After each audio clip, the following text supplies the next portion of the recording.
Welcome to the English News. I'm your host Malak Ahmad Fayaz. Now for the news in detail.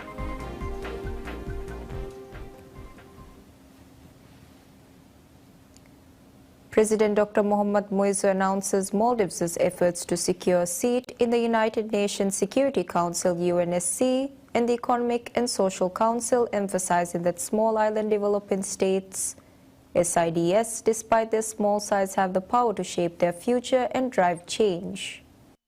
Welcomed by UN Secretary-General Antonio Guterres and Prime Minister of Antigua and Barbuda, Gaston Brown, President Muizzu highlighted the need for SIDS to evaluate their achievements since the first roadmap was developed at the 1994 SIDS Summit in Barbados.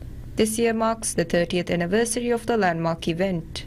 In his address, President Muizzu pointed out the persistent challenges faced by SIDS, including poverty, increase in natural disasters, and environmental degradation. He also noted the growing debts, inequality, and injustice that undermine the hopes and confidence of the international community. He called for the international community's cooperation in providing guidance and support to SIDS, stressing the need for these nations to take a leading role in various activities.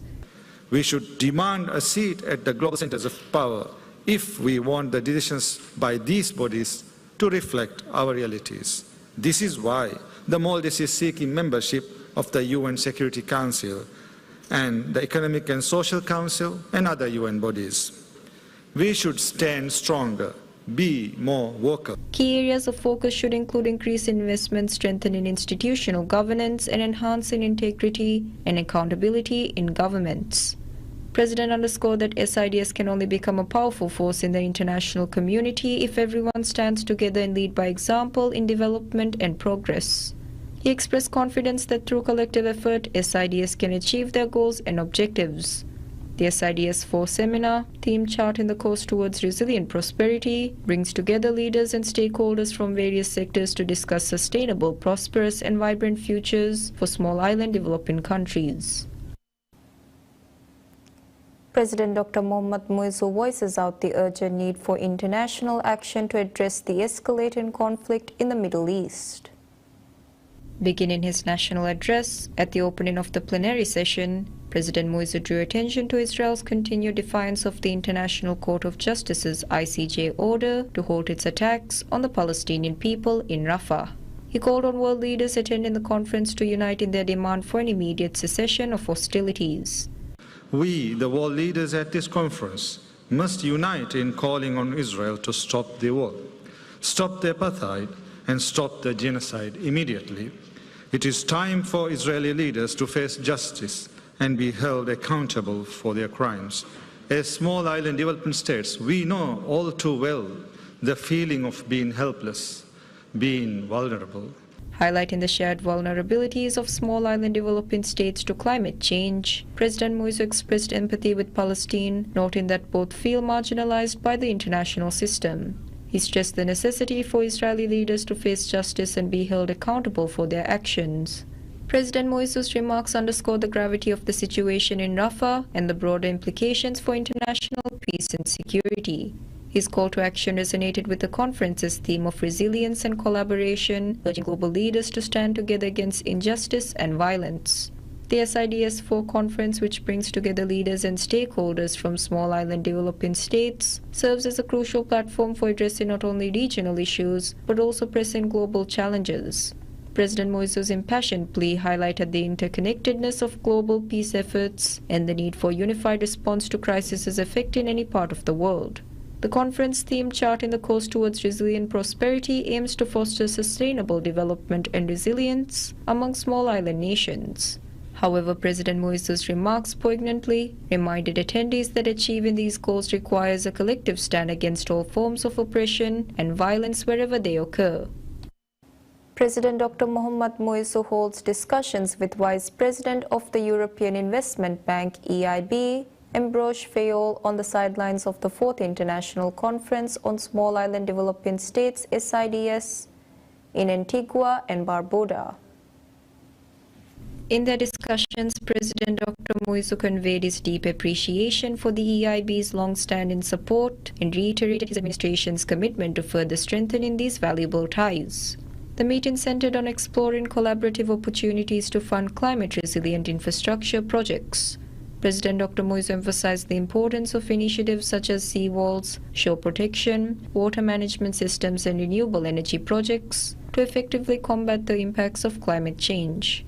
Concluding the meeting, both leaders exchanged insights on renewable energy, climate mitigation, and adaptation strategies, underscoring their shared dedication to addressing the pressing challenges of climate change.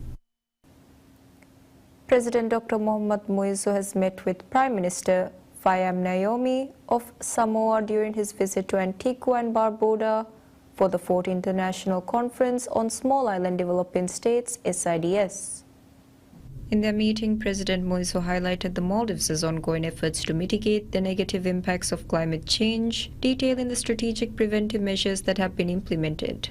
Meanwhile, the Prime Minister shared the challenges faced by Samoa, emphasizing the critical importance of collaboration and unity among SIDS. The leaders also discussed the difficulties in securing funds for developmental projects, exploring ways to streamline the process. Additionally, President Moise acknowledged Samoa's work as the chair of the Alliance of Small Island States, AOSIS, and expressed his gratitude. Maldives and Samoa have maintained political relations since August 2, 1993. The members of the 20th Parliament takes their oath during a special session at the Parliament of the Maldives on May 28. Chief Justice Ahmad Muttasim Adnan administered the oath-taking ceremony to the 93 members, marking the largest parliament in history of the country.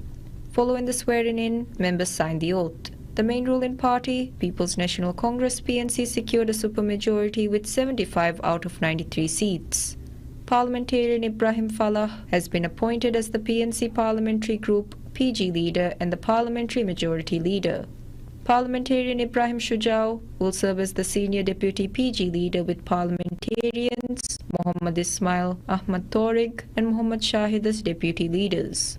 The Maldivian Democratic Party MDP, which held the supermajority in the 19th Parliament, will be the minority party in the new Parliament, having won only 12 seats in the recent election. Parliamentarian Ibrahim Nazil has been elected as the parliamentary minority PG leader, with parliamentarians Hussein Ziad and Ahmad Didi as deputy PG leaders. The new parliament also includes 2 independent members, 1 member from the Jumhuri Party JP, 1 from the Maldives National Party MNP, and 2 members from the Maldives Development Alliance MDA. The PNC-PG has endorsed the election of Parliamentarian Abdul Rahim Abdullah as the Speaker and Ahmad Nazim as the Deputy Speaker of the Parliament. Parliamentarian Abdul Rahim Abdullah has been elected as the Speaker of the Parliament, and Parliamentarian Ahmad Nazim has been elected as the Deputy Speaker of the Parliament. The Speaker and Deputy Speaker of the Parliament were elected during the first sitting of the new Parliament. The first sitting was presided by Parliamentarian Ahmad Siam. An interim committee has been established to elect a Speaker and a Deputy Speaker of the Parliament. While the Parliament consists of 5 parties, People's National Congress PNC, which is the ruling party, Maldivian Democratic Party MDP, which is the opposition party, Jumhuri Party JP, Maldives Development Alliance MDA, and Maldives National Party MNP, the committee comprises of members from each party. Members of the committee and their respective parties are as follows: Ibrahim Didi, PNC, Abdul Ghafoor Musa, MDP, Qasim Ibrahim, JP, Muhammad Nazim, NNP, and Muhammad Abbas, MDA. In addition to Abdul Rahim, Parliamentarian Ibrahim Nazil was also nominated as the Speaker of the Parliament. However, he obtained only 14 votes. The Speaker and Vice Speaker of Parliament are elected by secret election held among the members of the Parliament. Abdul Rahim successfully secured the title of the Speaker of the Parliament with 71 votes. Following the elections of Abdul Rahim as the Speaker of the Parliament, the upcoming sittings of the Parliament will be presided by him. Deputy Speaker of the Parliament will only preside the sitting in situations which mark the absence of the Speaker.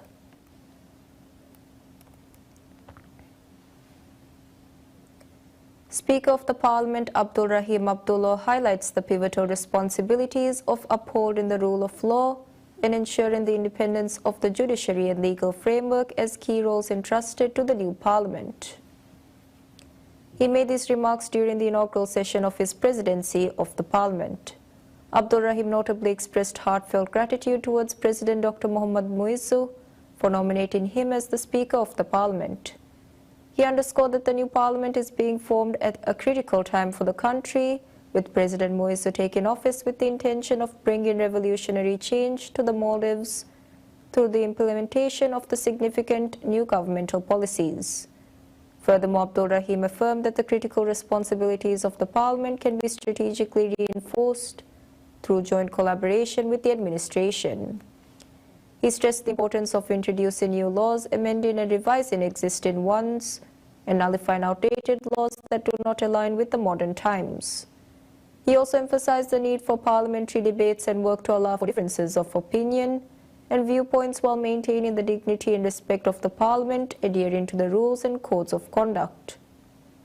Additionally, he delineated the paramount importance of all parliamentarians proactively working to a level where the people will be wholeheartedly accept and support their work.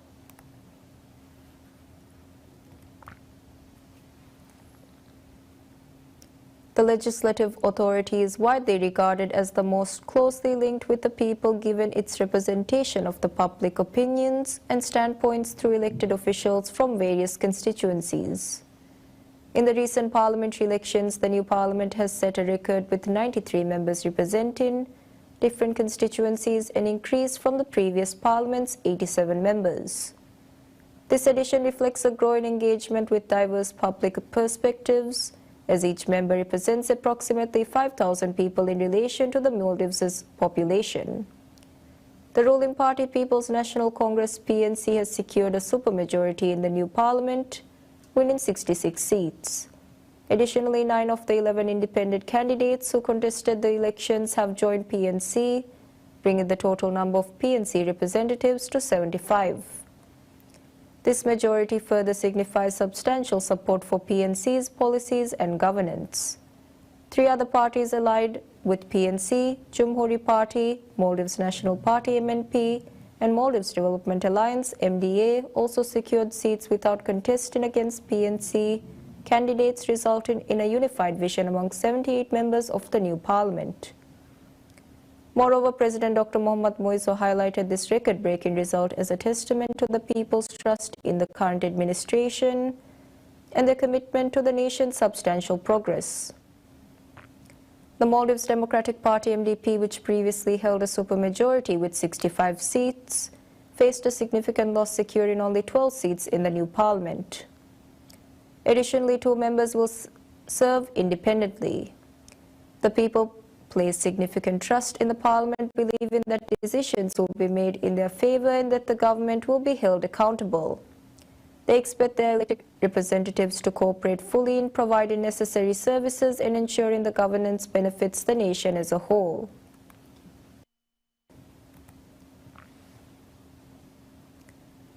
The Maldives Meteorological Service Met Office cautions against adverse and rainy weather conditions for the next 3 days.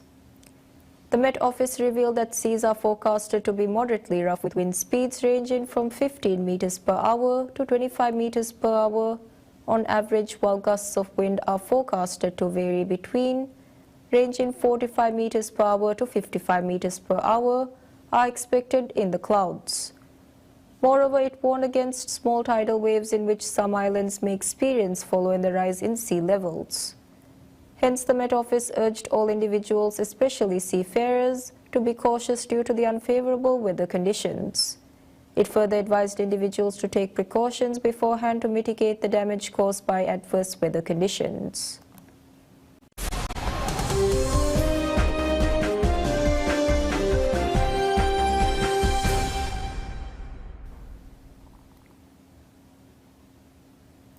South Korean President Yoon Suk-yeol announces a record $19 billion support plan for the country's crucial semiconductor industry. South Korea is home to the world's top memory chip makers Samsung Electronics and SK Hynix, and last year pledged to build the world's largest chip center using $456 billion of private investment as it seeks an edge in the global industry. The package includes a $7 billion investment announced earlier this month. Yoon also said Seoul would extend tax benefits for chip investments in hopes of boosting employment and attracting more talent to the industry. The country is also building a mega chip cluster just outside Seoul, which the government claims will be the world's largest semiconductor maker complex and creating millions of jobs. With the new package, Yoon said that there would be a new semiconductor financial support program worth 17 trillion won, run through the Korea Development Bank to allow companies to make crucial new investments. The plan will also create a semiconductor ecosystem fund worth 1 trillion won, which will support fabless companies and small and medium enterprises linked to the industry. Earlier this month, Seoul said it would set up an aid package worth more than $7 billion to support its chip industry as part of its drive to boost the semiconductor sector, which is critical to Asia's fourth largest economy. The move comes as the government looks to invest heavily in 6 key technologies, including chips, displays, and batteries, all areas where the country's tech giants are well established already. Semiconductors are South Korea's leading export and hit $11.7 billion in March, the highest level in almost 2 years, accounting for a fifth of South Korea's total exports, according to Trade Ministry figures.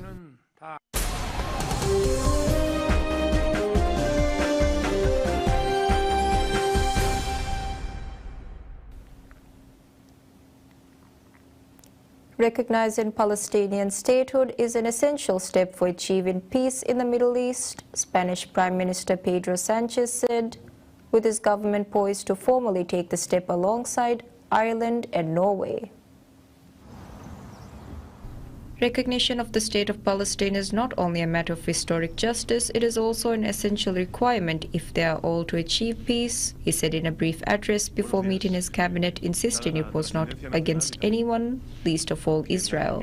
Israel has slammed the announced move as a reward for the Palestinian Islamist Hamas movement that rules Gaza. Sanchez said that it is the only way to move towards the solution that they all recognize as the only possible way to achieve a peaceful future, that of a Palestinian state living side by side with the state of Israel in peace and security. He insisted that the move also demonstrated Spain's rejection of Hamas, which does not accept Israel's right to exist, and those unprecedented attacks on October 7 sparked the Gaza war. He said that the decision also reflects the outright rejection of Hamas, which is against the two-state solution. Spain, Ireland, and Norway will all formally recognize a Palestinian state in a decision slammed by Israel as a reward for Hamas more than 7 months into the devastating Gaza war. The three nations believe their initiative has strong symbolic impact that would likely encourage others to follow suit. The Gaza war began when Hamas militants stormed into southern Israel, killing more than 1,170 people, mostly civilians, according to an AFP tally based on Israeli official figures. Israel has hit back with a blistering military offensive that has killed more than 36,000 people in Gaza, also mostly civilians, according to the Hamas-run territory's health ministry.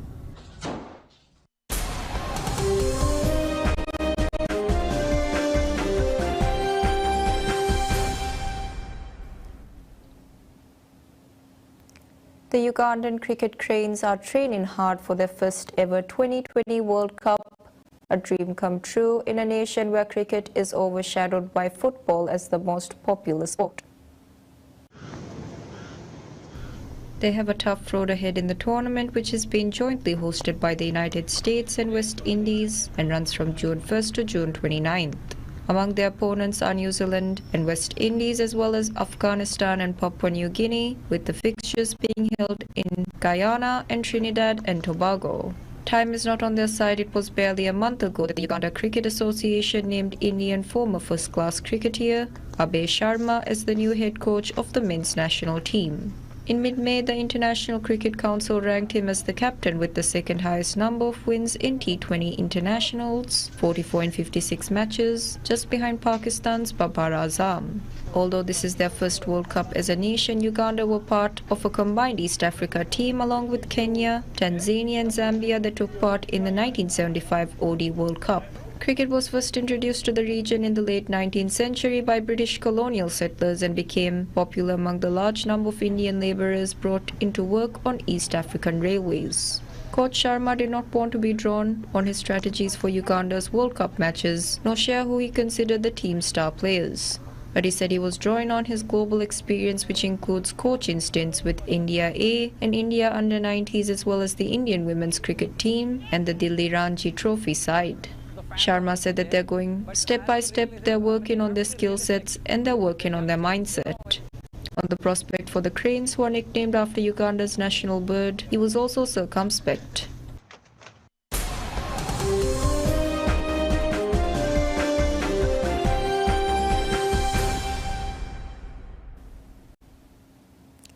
French automaker Renault says it will pursue developing autonomous minibuses for public transit, but would stick to driving assistance features for personal cars for the time being.